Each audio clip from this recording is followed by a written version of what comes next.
Para mí todo está bien. Para mí también.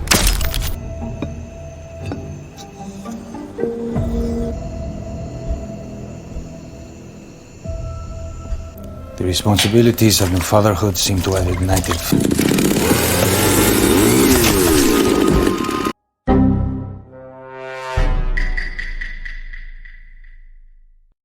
Kisah diawali dengan memperlihatkan seorang pria bernama Ryan yang baru saja tiba di sebuah bandara Amerika Latin, di mana saat itu ia dijemput oleh salah satu supir yang akan mengantarkan Ryan ke suatu tempat.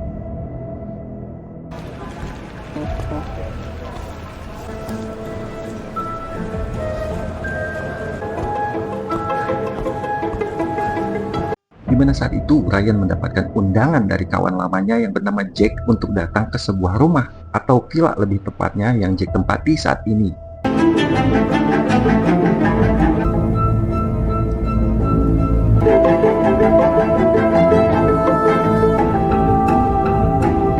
Setibanya di villa mewah tersebut, Jack yang memang sedang tidak ada di tempat dan sedang ada urusan pekerjaan, kemudian menitipkan pesan untuk memasak makanan yang sudah disediakan di sana.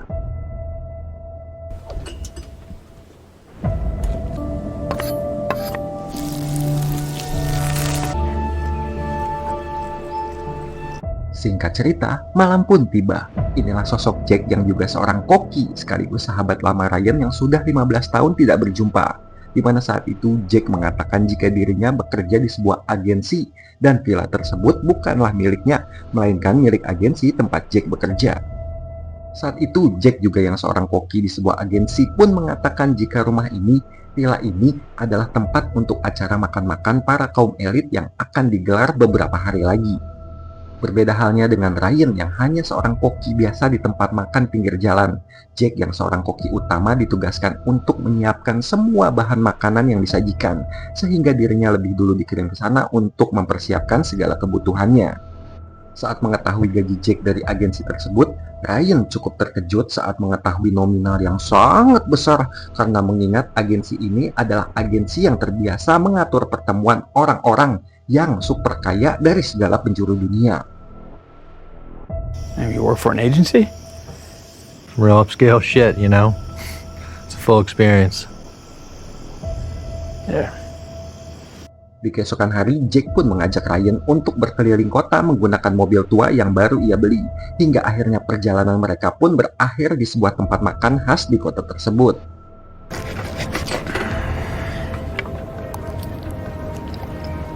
Secara kebetulan mereka pun berkenalan dengan seorang solo traveler bernama Alice yang cukup friendly dan mau diajak ke villa untuk sekedar mencicipi makanan yang Jack dan Ryan masak berdua, untuk sekedar membuktikan siapa koki terbaik di antara Jack dan Ryan.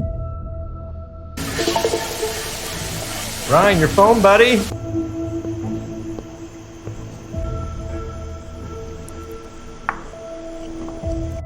Hasilnya terlihat Alice yang menyukai masakan Ryan yang memang lebih jago dalam memasak ketimbang Jack yang terlihat memang terpaksa menjalani profesinya tersebut.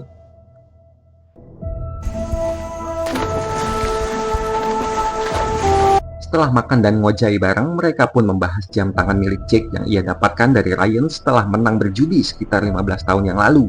Hingga setelah berbincang, Jack dan Alice yang sama-sama saling cocok pun memilih untuk bobo bareng, sementara Ryan harus melongo sendirian dengan masakan yang baru ia buat.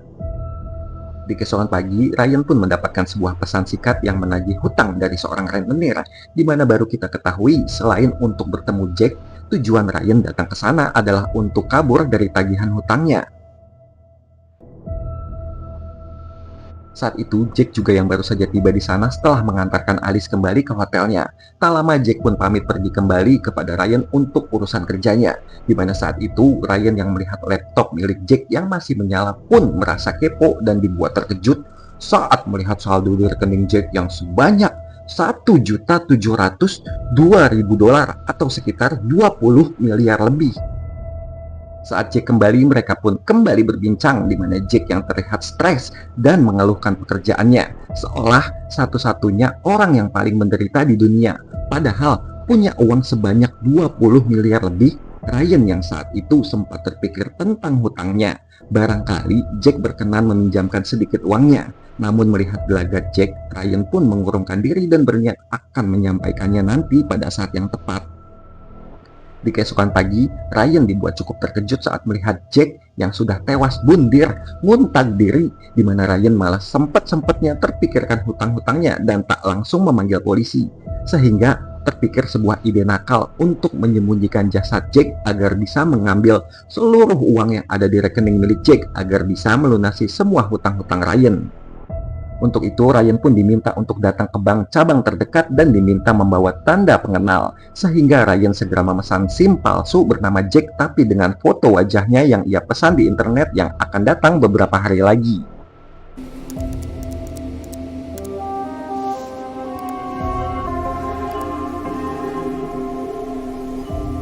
Tak lama Ryan kembali mendapatkan pesan dari rentenir yang mengancam akan segera menghabisi nyawa sang ibu yang terlihat sedang berbelanja di sebuah swalayan apabila Ryan tidak segera membayarkan hutang-hutangnya dalam waktu dekat ini.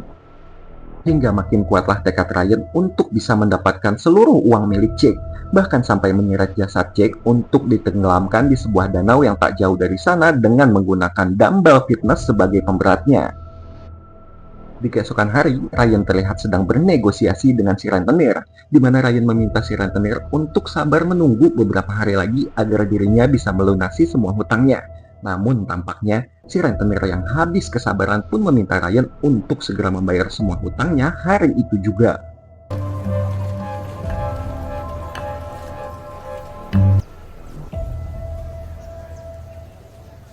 You gotta stop, man. What you need to do is leave that place right now.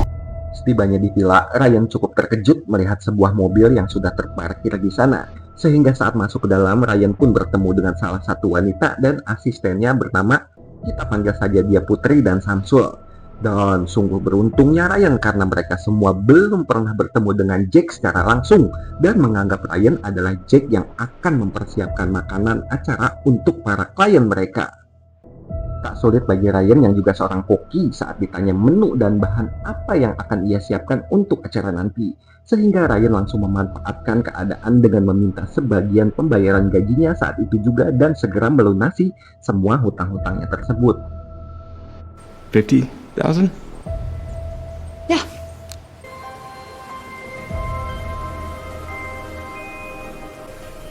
Pleasure. Alhasil, Ryan pun harus mempertanggungjawabkan semua dan berpura-pura menjadi Jack. Awalnya Ryan mengira tak sulit menjadi Jack yang seorang koki sama seperti dirinya. Namun disitulah kebingungan Ryan kembali muncul, di mana Putri meminta Ryan untuk memasak makanan daging jelemak yang bahan utamanya harus berkualitas, di mana baru diketahui jika agensi tersebut adalah agensi rahasia bagi orang-orang super kaya untuk bisa merasakan sensasi berbeda dalam mengkonsumsi suatu makanan. Good. Singkat cerita, malam pun tiba. Saat melihat Putri dan Samsul sedang lengah, Ryan sempat berusaha untuk kabur. Namun usahanya harus kandas tatkala Putri yang menghampiri Ryan, di mana Putri menjelaskan bahwa agensi rahasia ini memiliki jaringan dan relasi orang-orang hebat di seluruh penjuru dunia. Dan jikalau Ryan berusaha untuk pergi secara sepihak, tak sulit bagi mereka mencari keberadaan Ryan dan nyawalah yang akan menjadi taruhannya. Sehingga bisa kita ketahui kenapa Jack yang terlihat selalu stres dan nekat bundir, di mana alasannya jelas bahwa dirinya mungkin tak tahan harus terlibat di dalam lingkaran iblis ini.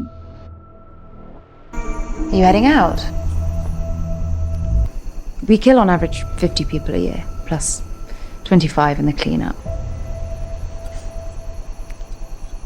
Keesokan paginya, Samsul pun mengajak Ryan untuk pergi ke gereja tempat mereka kunjungi kemarin, di mana tujuan mereka untuk mendapatkan daging jelemak yang masih bagus, tidak alot, dan lebih bagus apabila yang umurnya tidak terlalu tua dan masih muda, sehingga mata mereka semua tertuju kepada seorang gadis yang bersama ibunya.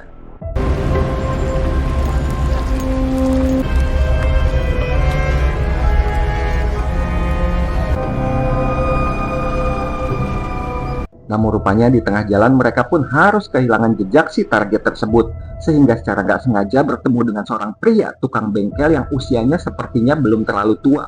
di mana pria tersebut yang curiga kepada Jack dan Samsul yang mengikuti si gadis tadi, sehingga setelah Samsul memberikan kode kepada Ryan, tak sulit bagi Samsul yang telah berpengalaman untuk berpura-pura beralasan jika mobil mereka tengah mogok dan meminta si pria tersebut untuk memeriksa dan masuk ke kolong mobil.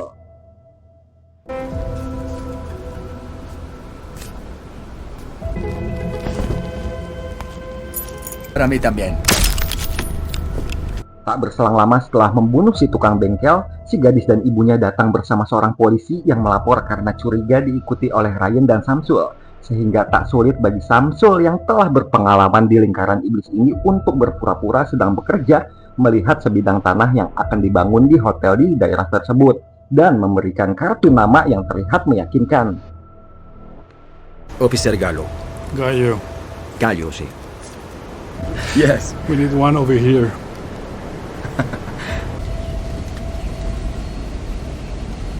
Setelah berhasil membawa jasad si pria untuk dijadikan bahan makanan, tibalah giliran Ryan yang harus bekerja, di mana mereka semua menyeret si pria tersebut dan membawanya ke ruang bawah tanah agar segera diolah untuk acara makan malam yang hanya tersisa waktu 4 jam lagi.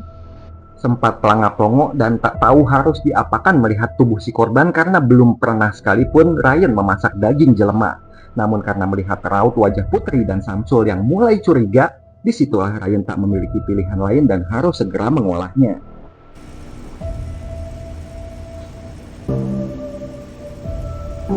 Dinner is in 5 hours, so once you're...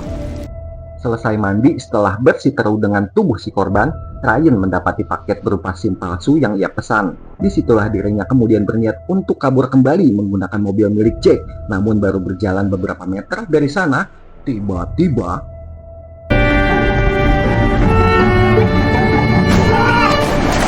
secara nggak sengaja Ryan menabrak salah satu tukang kebun yang sedang mendekorasi untuk acara di sana. Tak lama muncul Samsul yang melihat kejadian tersebut, sehingga Ryan pun beralasan jika mobil tersebut memiliki rem yang blong, di mana Samsul bukanlah orang bodoh yang gampang diwaduli, sehingga Ryan pun terpaksa jujur jika dirinya berniat untuk pergi dari sana.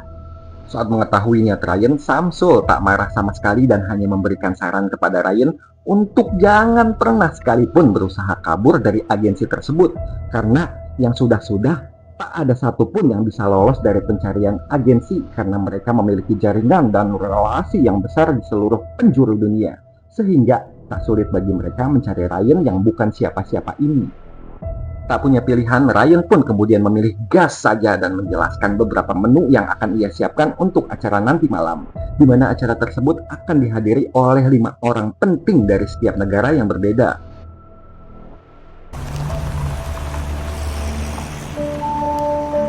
Saat acara hampir tiba, datang 2 orang tamu undangan yang merupakan pasangan suami istri dari negara Belgia. Hingga nggak lama datang si pak polisi yang tadi siang mencari si tukang bengkel, ditemani oleh seorang detektif pusat yang tak lain adalah paman dari si tukang bengkel sendiri yang kini sudah menjadi sop kuah yang akan dihidangkan kepada para tamu undangan. Karena saat itu Samsul sedang pergi menjemput beberapa tamu, Putri mempertemukan si pak detektif dengan Ryan yang sebagai seorang arsitek yang karena Ryan sedang memasak dan memakai baju koki, Ryan pun beralasan bahwa selain menjadi arsitek, dirinya pun memiliki hobi memasak. Saat itu karena melihat Ryan yang gugup karena takut ditanya-tanya seputar dunia arsitektur, Putri kemudian buru-buru mengajak mereka untuk menyantap makanan yang tanpa mereka sadari itu adalah daging si tukang bengkel yang tak lain keponakan si detektif sendiri. Saat itu Putri segera mengatur siasat dan meminta kedua tamu dari Belgia untuk berpura-pura menjadi investor dari proyek yang akan mereka jalankan saat ini. Pak detektif pun kemudian bertanya, "Daging apa ini? Kenapa rasanya sungguh enak dan lezat sekali?" Ryan pun kemudian menjawab jika daging tersebut adalah campuran daging babi dan domba yang diolah secara bersamaan. Sehingga tak lama Pak detektif pun menumpang ngecas di HP di pojokan sana.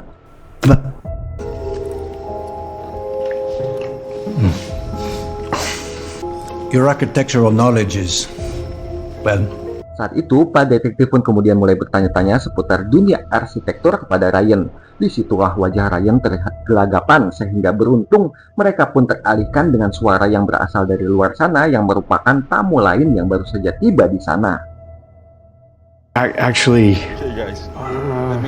Oh, that sounds like them now. Saat itu, Putri terlihat memarahi Ryan yang seharusnya bisa menangani situasi semacam ini. Hingga saat menemui si detektif, Putri melihat Samsul yang dengan mudah dan berhasil mengelabui si Pak Detektif dengan semua alibi palsunya. Belibet. Saat akan pamit pulang, si detektif kemudian menemui kelima tamu undangan yang sedang makan malam, sekaligus meminta maaf atas ketidaknyamanannya yang mungkin mereka rasakan. Namun rupanya salah satu tamu yang berasal dari Jepang meminta si detektif untuk ikut makan bersama mereka. Sementara si Pak Polisi memilih pulang duluan karena ada urusan pekerjaan. We have room, and our expectation is high that this will... Please sit. Gracias.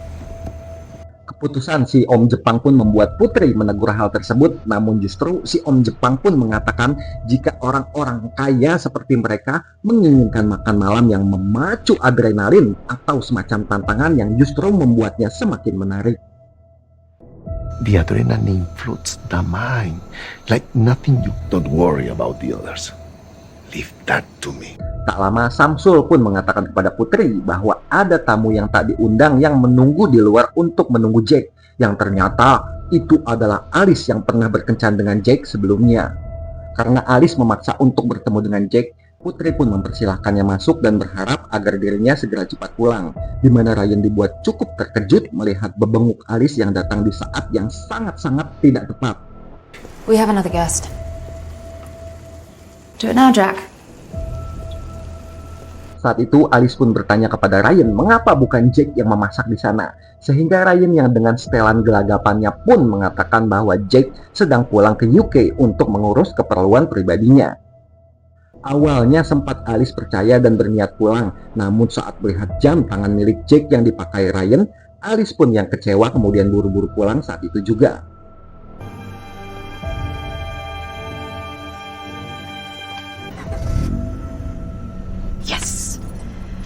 Setelah Alice pergi, Ryan pun diminta menghadap para tamu undangan untuk mendapatkan tepuk tangan dan apresiasi atas makanan yang jelas lezat. Yang di situ Ryan pun diminta untuk menghidangkan makanan penutup, yaitu bagian lidah yang dihidangkan seperti sashimi, sehingga Ryan pun segera mempersiapkan itu semua.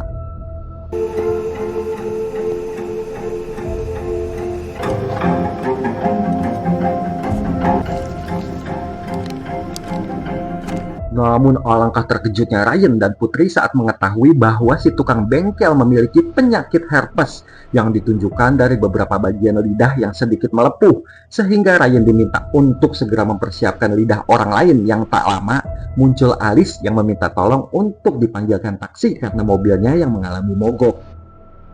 Tak lama Ryan pun kemudian menghidangkan makanan penutup yang sudah pasti kita ketahui lidah siapa yang Ryan gunakan untuk makanan penutup mereka, di mana Ryan diam-diam memberikan sebuah pesan kepada si detektif untuk menunggunya di dalam toilet. And a spoon.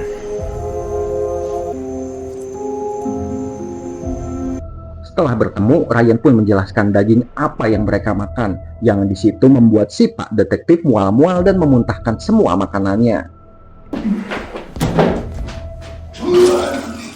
Setelah menyusun rencana dengan Ryan, si detektif kemudian pamit izin pulang kepada semua tamu undangan, di mana setelah di luar, si Pak Detektif ini kemudian tak langsung masuk ke dalam mobil dan malah mengendap-endap menuju ruang bawah tanah dan bertemu dengan Ryan.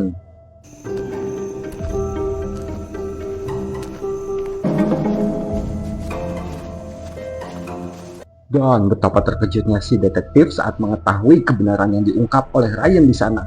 Sehingga alih-alih menghubungi rekan-rekan polisinya, si detektif ini baru teringat jika ponsel miliknya masih tertinggal di dalam sana. Dan karena ia tak mengingat satu pun nomor salah satu rekan kerjanya, mau tak mau Ryan terpaksa mengambil ponsel si detektif ke dalam sana.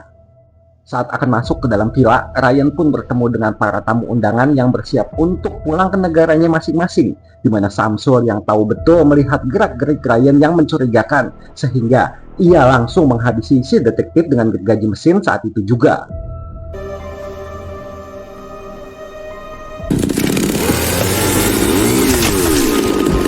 Saat Ryan kembali ke ruang bawah tanah, ia melihat tubuh si detektif yang sudah maut bersimpuh getih bersama dengan jasad Alice di sana.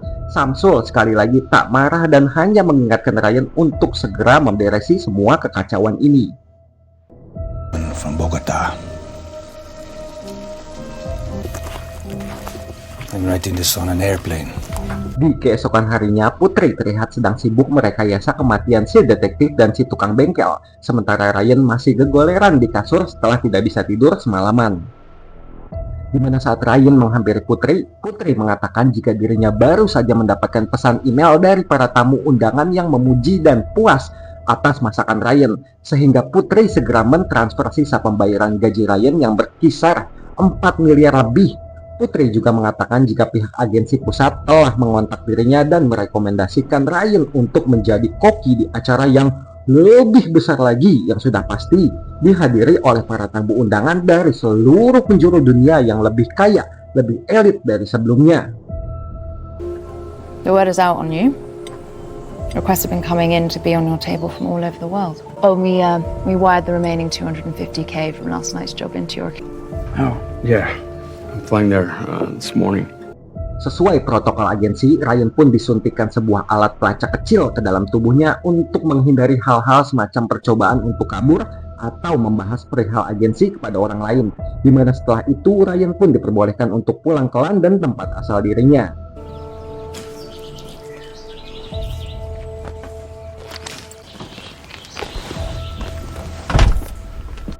Setelah tiba di bandara, Ryan pun menunggu jadwal keberangkatan pesawat pun bertemu dengan seorang pria dan terlibat obrolan santai, di mana si pria ujuk-ujuk curhat perihal pekerjaannya sebagai agen lapangan di sebuah perusahaan yang dianggap gajinya tidak terlalu besar, sehingga dirinya sering berhemat dengan menginap di sebuah penginapan yang tak jauh dari bandara, di mana si pria cukup terkejut mendengar gaji Ryan yang sebagai seorang koki di sebuah agensi dibayar tinggi untuk menghidangkan makanan buat kaum orang kaya.